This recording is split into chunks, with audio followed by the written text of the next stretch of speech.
بسم اللہ الرحمن الرحیم۔ یہ حافظ الاسد کا زمانہ تھا۔ دمشق کا معروف و مشہور تاجر رات کے پچھلے پہر سڑکوں پہ ٹہل رہا تھا۔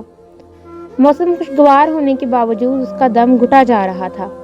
ڈاکٹروں کے مطابق اس کے پاس ہفتہ یا 10 دن سے زیادہ ٹائم نہیں تھا۔ دنیا کی ہر آسائش کے ہوتے ہوئے بے بسی کا یہ عالم تھا کہ ٹائم سے پہلے ہی سب کچھ ختم ہوتا محسوس ہو رہا تھا۔ ملک کے ڈاکٹروں نے جواب دے دیا تھا۔ ایک ننھی سی امید تھی کہ امریکہ میں علاج ہو سکتا ہے، وہ بھی دم توڑ گئی جب وہاں کئی مہینے ٹیسٹ وغیرہ کروانے کے بعد سینئر ترین ڈاکٹر نے آخر کار ایک دن آ کر نرمی سے سمجھایا کہ آپ کے پاس زیادہ ٹائم نہیں ہے، لہٰذا میرا مشورہ ہے اور عقل مندی یہی ہوگی کہ باقی کا قیمتی ٹائم آپ اپنے بیوی بچوں کے ساتھ گزاریں۔ رات کے اس پہر بے خبری کے عالم میں نہ جانے کتنی دیر ٹہلتا رہا۔ اس کی سوچوں کا تسلسل تب ٹوٹا جب ٹہلتے ٹہلتے وہ ایک تنگ سے بے رونق پل پر پہنچ چکا تھا۔ سڑک پار دوسری طرف سٹریٹ لائٹ کے نیچے ایک خاتون کھڑی کسی آدمی سے گفتگو کر رہی تھی۔ 30 سال کے لگ بھگ خاتون کا انداز منت سماجت والا تھا، جبکہ بندہ کوئی اوباش قسم کا تھا جو کہ اس کی بات نہیں مان رہا تھا۔ اس کے چلنے کی رفتار خود بخود آہستہ ہو گئی۔ کانوں میں جب آواز پہنچنا شروع ہوئی تو خاتون کہہ رہی تھی، خدا کے لیے مجھے اتنے پیسوں کی ضرورت ہے، بچے بھوکے ہیں، میں تمہارے ساتھ چلنے کے لیے تیار ہوں۔ جبکہ وہ اوباش قسم کا بندہ اس خاتون کی قیمت آدھی سے بھی کم دینا چاہ رہا تھا، اور یہ کہ تمہاری اس سے بھی کم قیمت بنتی ہے، بول رہا تھا۔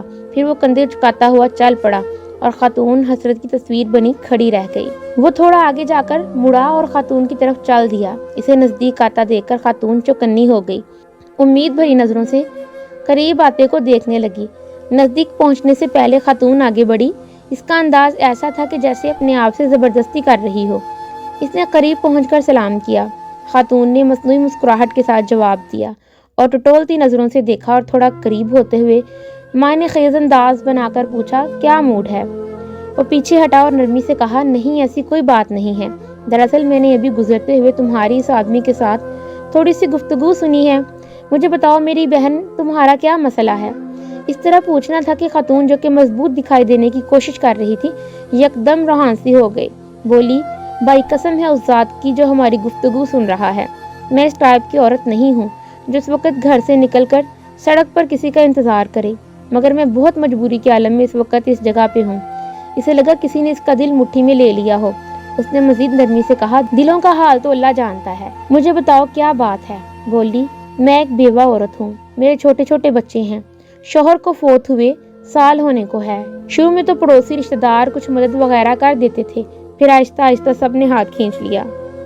گھر میں راشن نام کی کوئی چیز نہیں ہے، کرایہ دار کا صبر بھی ختم ہو گیا ہے، اس نے کل شام تک کی آخری مہلت دی ہے، اگر کرایہ نہ دیا تو سامان سمیت گھر سے نکال دے گا۔ میرے پاس اب اور کوئی چارہ نہیں رہا سوائے کہ اپنے آپ کو۔ یہ کہتے ہوئے اس کی آواز بیٹھ گئی۔ اس نے بھی جلدی سے دوسری طرف مڑ کر بہانے سے اپنے آنسو صاف کیے، پھر مڑ کر جلدی سے بولا، بس بس ٹھیک ہے بہن، کوئی بات نہیں، اور اپنی جیبوں میں ہاتھ ڈالے تو پتا چلا کہ جیبوں میں جو رقم ہے وہ نہ ہونے کے برابر ہے، کیونکہ جس عالم میں وہ نکلا تھا اسے تو ہوش ہی نہیں تھا۔ اس نے خاتون سے کہا، فی الحال یہ رکھو اور مجھے اپنا ایڈریس بتاؤ، فکر کرنے کی کوئی ضرورت نہیں ہے، اپنے گھر جاؤ، انشاءاللہ سب ٹھیک ہو جائے گا۔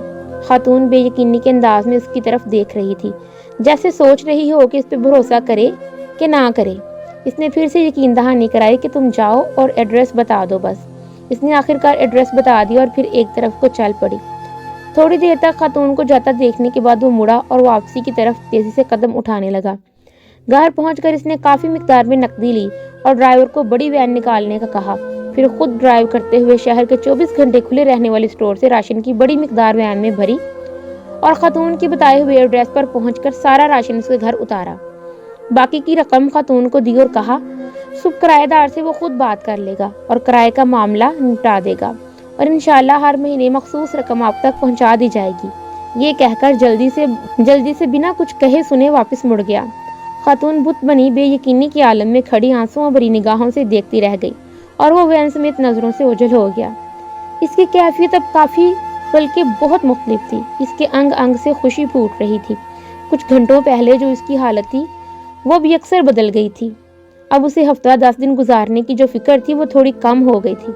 ہفتہ 10 دنوں کا خیال آتے ہی اس نے کاغذ قلم لے کر خاتون کا ایڈریس لکھ کر وصیت لکھی کہ ہر ماہ باقاعدگی سے 4 لوگوں کے معقول سے بڑھ کر خرچے کی رقم اس ایڈریس پر بھجوائی جائے، اور کاغذ کو لفافے میں بند کر کے تجوری میں رکھ دیا۔ اب اسے لگ رہا تھا کہ اپنے آخری سفر کے لیے وہ تیار ہے یا تھوڑی بہت تیاری کر لی ہے۔ پھر ہفتہ گزر گیا اور 10 دن گزر گئے، پھر مزید 10 اور پورے 15 دن گزر گئے۔ گھر والوں کے کہنے کے باوجود وہ ہسپتال نہیں گیا، اور پھر پورا 1 مہینہ گزر گیا اور اگلے مہینے کی رقم بھی اس نے فوراً بھجوا دی۔ پھر ایسے ایک مہینہ کرتے پورا سال گزر گیا اور وہ معمول کے مطابق رقم بھجواتا رہا۔ پھر 5 سال، پھر 10 سال گزر گئے اور پھر پورے 20 سال گزر جانے کے بعد ایک رات وہ معمول کے مطابق تہجد کے لیے اٹھا، وضو کر کے تہجد شروع کی اور سجدے میں دعا کرتے کرتے اس کی سانسیں ختم ہو گئیں۔ اس جہان فانی سے سجدے کی حالت میں رخصت ہو گیا۔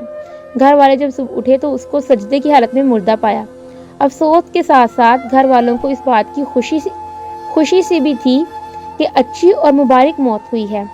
خیر، تکفین و تدفین اور دیگر انتظامات کے بعد اولاد کا تجوری اور وصیت کھولنے کا وقت آیا تو وہ بند لفافہ بھی نکلا جو کم از کم 20 سال پہلے کی تاریخ کا ان کے والد کے ہاتھ کا لکھا ہوا تھا، اور اس کا مطلب تھا اسے لکھے گئے ایڈریس پہ 20 سال سے رقم دی جاتی رہی ہے۔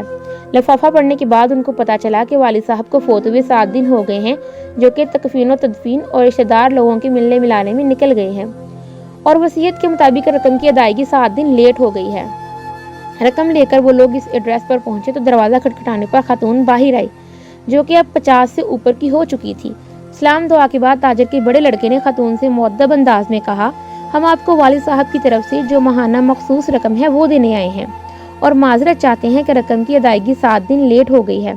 وہ اصل میں خاتون جلدی سے بولی، ارے نہیں، کوئی بات نہیں، آپ کے والد صاحب کے ہم پر بہت احسانات ہیں، آپ لوگ میری طرف سے والد صاحب کو بہت بہت شکریہ بولیے گا، اور انہیں بتائیے گا کہ ہم ہمیشہ انہیں دعاؤں میں یاد رکھتے ہیں اور رکھیں گے، اور میری طرف سے آداب کے ساتھ انہیں بتائیے گا کہ اب انہیں رقم بھیجنے کی ضرورت نہیں ہے۔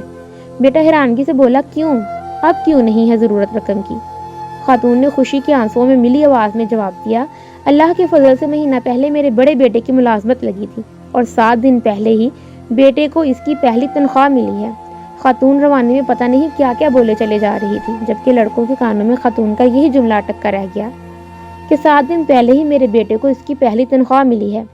7 دن پہلے ہی میرے بیٹے کو اس کی پہلی تنخواہ ملی ہے۔